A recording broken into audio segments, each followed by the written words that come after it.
Halo, salam sejarah. Bertemu kita kembali dalam materi pembelajaran sejarah kita dalam materi perlawanan terhadap Portugis. Materi ini kita akan bahas tentang perlawanan rakyat Ternate, perlawanan dari Kesultanan Demak, dan perlawanan Aceh terhadap Portugis. Ini semua adalah untuk menambah pengetahuan kita. Kita harus ingat, dari semua hal, pengetahuan adalah yang paling baik. Karena tidak kena tanggung jawab, maupun tidak dapat dicuri. Karena tidak dapat dibeli, dan pengetahuan tidak dapat dihancurkan. Mari kita menambah pengetahuan kita, yaitu tentang perlawanan terhadap Portugis, bersama saya, Charles Sihombing.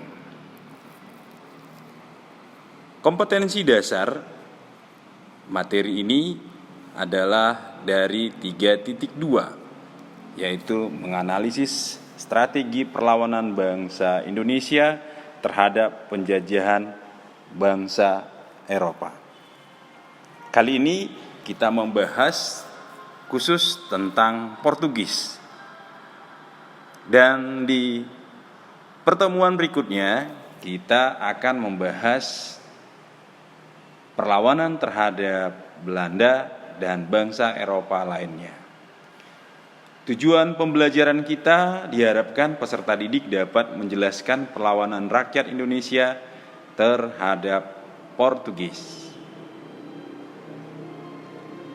Perlawanan terhadap Portugis, kita akan membahasnya yang pertama, yaitu keberhasilan Sultan Babula mengusir Portugis dari Ternate, kemudian Demak melalui Pati Unus itu menyerang Portugis di Malaka. Kemudian Fatahillah berhasil menguasai daerah atau pelabuhan Sunda Kalapa. Kemudian yang terakhir kita akan membahas tentang perlawanan atau serangan Aceh ke Malaka melalui serangan Sultan Iskandar Muda. Mengapa muncul perlawanan terhadap Portugis atau terhadap bangsa Eropa? Di sini saya berikan ada 3 penyebab perlawanan tersebut. Yang pertama dan yang utama adalah karena bangsa Eropa melakukan monopoli perdagangan. Monopoli perdagangan ini artinya bahwa bangsa Eropa mengambil alih atau menguasai sendiri perdagangan rempah-rempah yang selama ini dilakukan atau dikerjakan dengan baik oleh penguasa setempat. Dengan adanya monopoli perdagangan yang dilakukan oleh bangsa Eropa, maka hal ini otomatis mengurangi penghasilan dari penguasa-penguasa atau raja-raja setempat, sehingga muncul perlawanan. Penyebab perlawanan berikutnya adalah intervensi atau campur tangan bangsa Eropa terhadap urusan dalam negeri atau urusan internal suatu wilayah atau suatu kerajaan. Nah, bayangkan kalau ada yang ngurusin atau usil terhadap keluargamu, bagaimana perasaanmu? Begitu juga bangsa Eropa, terutama pada saat adanya pergantian kepemimpinan, mereka mendukung salah satu pihak yang bisa mereka manfaatkan. Dan ini menimbulkan suatu prasangka, menimbulkan suatu gejolak yang akhirnya membentuk perlawanan terhadap bangsa Eropa. Penyebab perlawanan yang berikutnya adalah motivasi agama. Motivasi agama ini artinya bahwa adanya suatu perasaan untuk mengobarkan perlawanan karena bangsa Eropa dianggap menyebarkan agama dengan cara memaksa. Padahal pada saat itu sudah berkembang agama Islam. Hal inilah yang membuat para ulama, membuat para tokoh-tokoh agama ikut berjuang untuk melawan penjajahan bangsa asing. Inilah secara umum perlawanan terhadap bangsa Eropa. Mengapa bisa terjadi perlawanan tersebut? Nah, kita sekarang membahas satu persatu. Yang pertama adalah perlawanan rakyat Ternate. Saya ambil di sini adalah perlawanan Sultan Babullah, karena Sultan Babullah berhasil mengusir Portugis dari Maluku.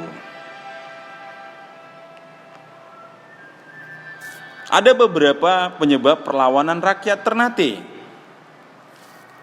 Penyebab pertama adalah bangsa Portugis yang datang ke Maluku atau ke Ternate melakukan monopoli perdagangan rempah-rempah. Artinya Portugis ingin menjadi penguasa, ingin menjadi penentu, ingin membuat standar sendiri, sehingga para pedagang, petani, penguasa yang ada di daerah Ternate menjadi tidak senang dengan monopoli tersebut karena keuntungannya berkurang.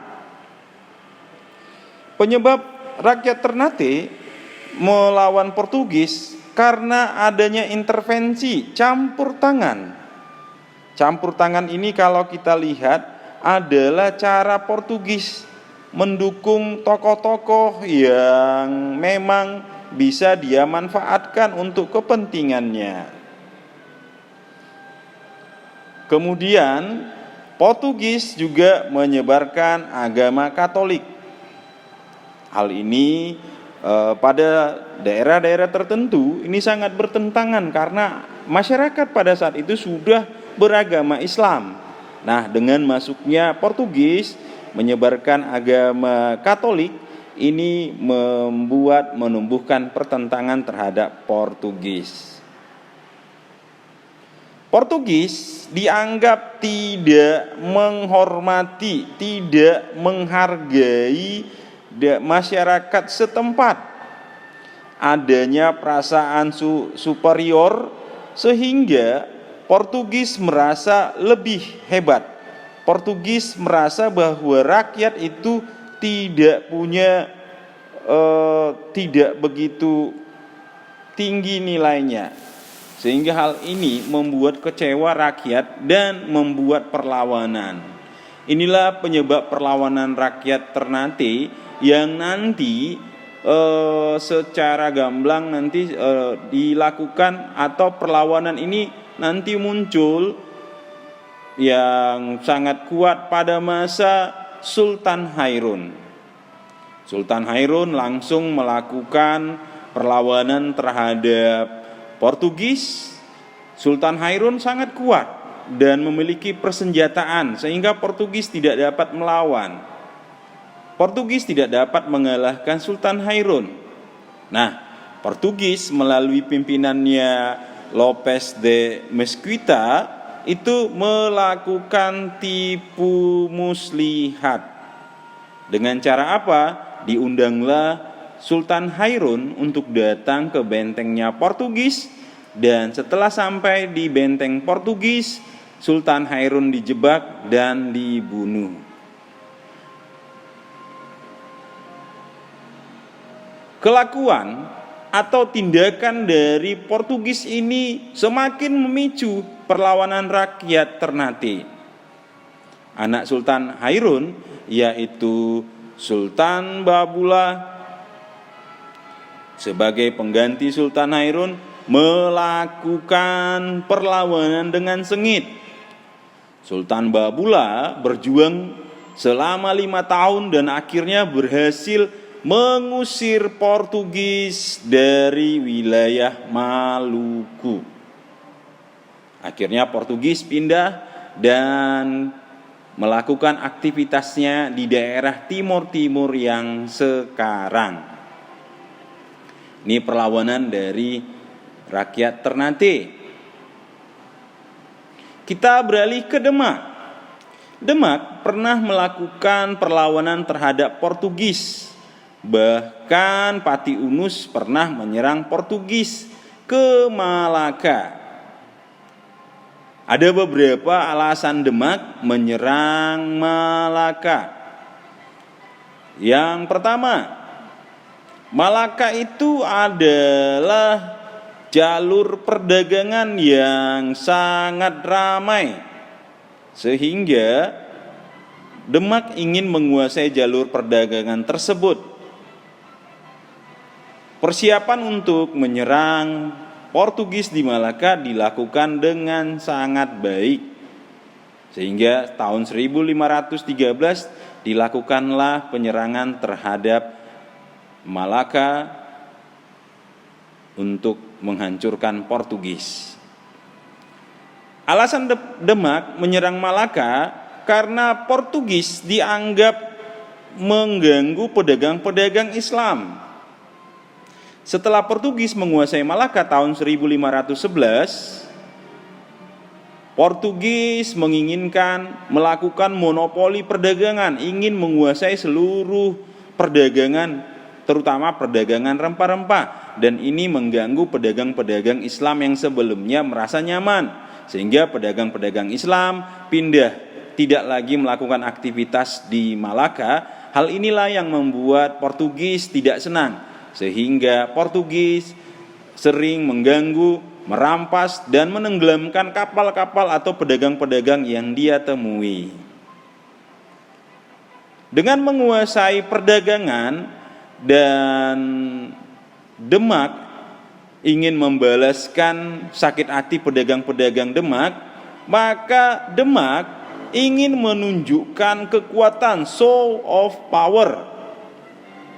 Artinya Demak itu punya kekuatan yang sangat hebat, sehingga Demak ingin menunjukkannya kepada Portugis. Alasan yang lain kenapa Demak menyerang Malaka yang dikuasai Portugis adalah solidaritas sesama Muslim. Solidaritas ini maksudnya adalah bahwa sesama Muslim itu adalah bersaudara. Nah, orang-orang Demak, bangsa Demak ingin membebaskan saudaranya dari penguasaan bangsa Portugis. Inilah alasan Demak menyerang Malaka yang dikuasai oleh Portugis. Tokoh perlawanannya adalah Pati Unus. Nah, Pati Unus ini adalah sultan pengganti Raden Patah.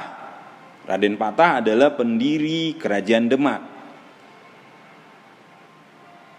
Tindakan Pati Unus menyerang Portugis di Malaka ini membuat beliau dikenal sebagai Pangeran Sabrang Lor.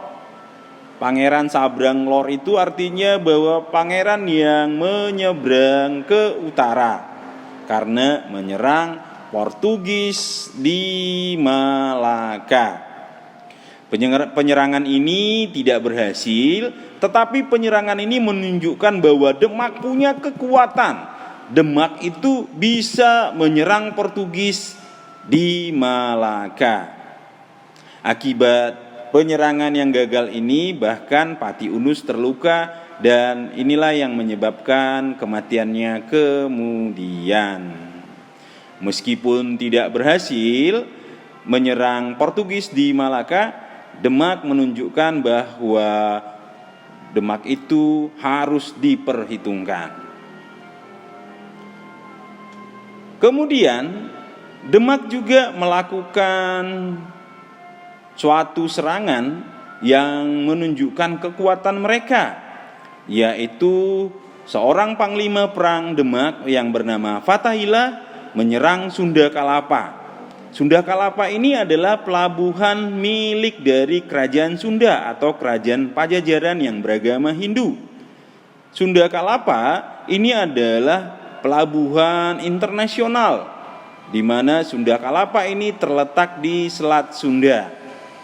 Nah, alasan Demak menyerang Sunda Kalapa adalah alasan ekonomi, yaitu ingin menguasai jalur perdagangan di Selat Sunda.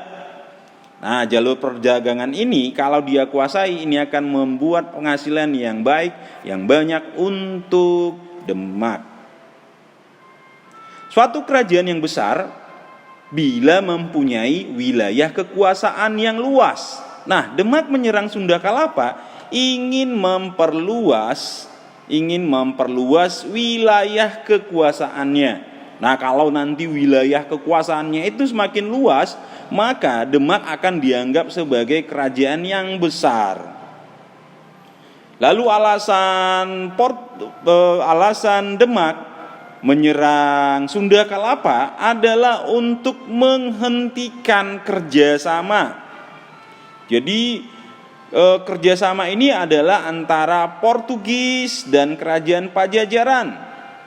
Nah, Portugis dan Kerajaan Pajajaran sudah melakukan kerjasama, ditandai dengan membuat suatu prasasti yang bernama Padrao. Nah, padahal Padrao ini dibuat oleh Portugis, itu adalah untuk menancapkan kekuasaan mereka. Jadi mereka kalau datang ke suatu tempat, Portugis akan membuat tiang batu yang disebut Padrao, dan itulah tanda kekuasaan Portugis di wilayah tersebut. Dari segi agama, Demak menyerang Sunda Kalapa tujuannya adalah untuk penyebaran agama Islam. Jadi penyebaran agama Islam ini ditunjukkan atau ingin menunjukkan kekuatan Demak yang mampu mengalahkan Majapahit dan mampu memperluas kekuasaannya. Nah, dengan memperluas kekuasaan sekaligus nanti menyebarkan agama Islam. Inilah alasan Demak menyerang Sunda Kalapa. Nah, Sunda Kalapa setelah dikuasai nanti diubah namanya menjadi Jayakarta. Sekilas tentang Fatahillah, beliau dikenal sebagai Falatehan. Beliau adalah seorang panglima perang Demak yang diutus oleh Sultan Demak, yaitu Sultan Trenggono. Fatahillah berasal dari Aceh.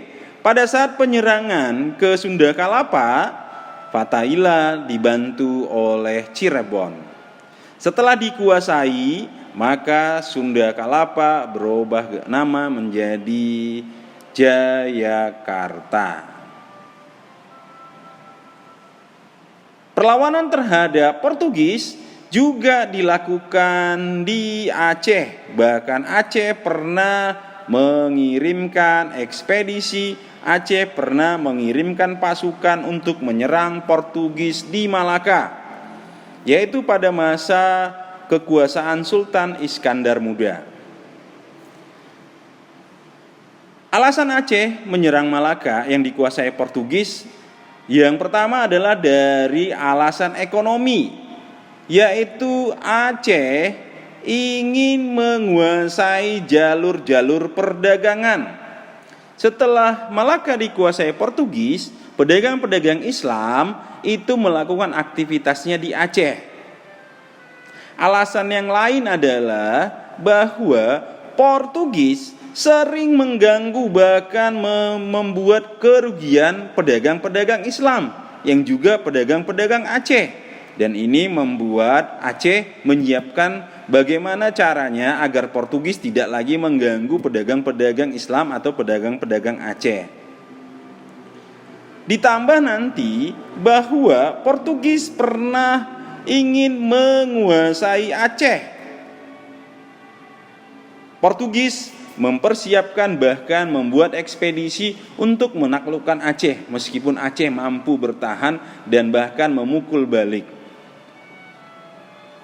Hal inilah yang mendorong Aceh ingin menuntaskan atau menguasai Malaka dan mengusir Portugis dari Malaka. Alasan lain adalah solidaritas sesama Muslim. Solidaritas sesama Muslim ini adalah bahwa Aceh dan Malaka itu adalah sama-sama kerajaan Islam. Nah, sesama Islam adalah bersaudara. Kemudian Aceh ingin membebaskan Malaka dari cengkraman kekuasaan Portugis.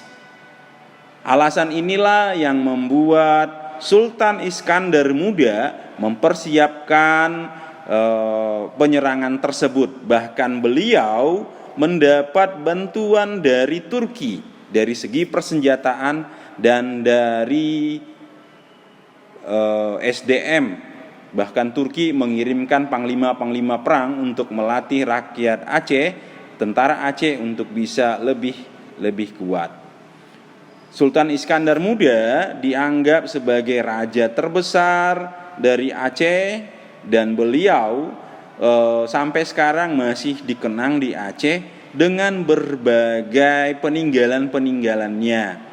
Masjid Baitur Rahman ini adalah dibangun pada masa Sultan Iskandar Muda. Kemudian sebuah taman atau gunungan ya ini juga masih ada sampai sekarang di Aceh, di mana taman ini dibangun oleh Sultan Iskandar Muda untuk istrinya yang berasal dari Pahang. Nah, gunungan ini sangat istimewa karena dibangun semennya itu diambil dari putih telur. Dan bangunan itu masih ada sampai sekarang dan masih kokoh. Tempat inilah yang menjadi tempat semacam taman bagi permaisuri, bagi istri dari Sultan Iskandar Muda. Inilah perlawanan terhadap Portugis yang bisa saya sampaikan. Semoga bermanfaat. Silakan subscribe, like, and share, dan berikan komentar apabila ada hal yang mau kita bahas. Terima kasih atas perhatiannya. Salam sejarah.